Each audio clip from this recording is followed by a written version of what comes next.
Georgia O'Keeffe is considered one of the great American artists of the 20th century. O'Keeffe is best known for her paintings of deserts and flowers. Some of her works are at the Phillips Collection in Washington. Elsa Smithgull works there. Most people really do associate O'Keeffe with her sensuous flower paintings, with the bleached bones of the desert of Southwest, of the beautiful verdant landscapes in Lake George. And yet in this exhibition, we get to bring together those works, the familiar, alongside some of the really pure abstractions that O'Keeffe herself didn't exhibit often in her own lifetime. The show has these drawings from 1915. And they are just exquisite gestural drawings, very organic in form, and no recognizable reference to a known subject. By the 1920s, critics described some of her paintings as sexually suggestive. O'Keeffe rejected those claims.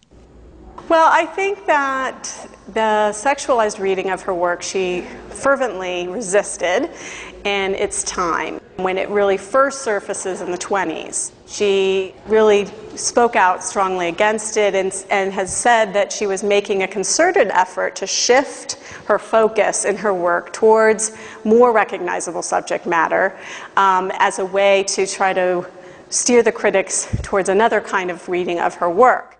O'Keeffe began spending time in New Mexico in 1929. 20 years later, she moved there permanently.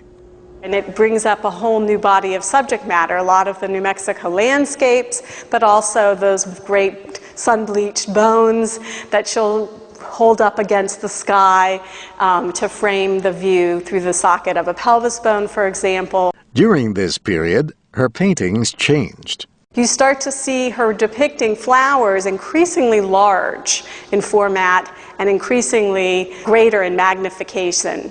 And so you start to see a major change in her scale, in her viewpoint, taking these unusual birds and bees eye perspectives. By the late 1950s, O'Keeffe's art changed once again. This is not a work that you probably would see on the wall and say, oh, yes, an O'Keeffe. So there's that surprising aspect to them. What's so exquisite about them is that she has, with very spare compositions, created these exquisite forms that are extremely expressive and that do recall those earliest charcoal drawings in that respect. Georgia O'Keeffe's later paintings excited a younger generation of artists, and her work continues to interest art lovers around the world. I'm Steve Ember.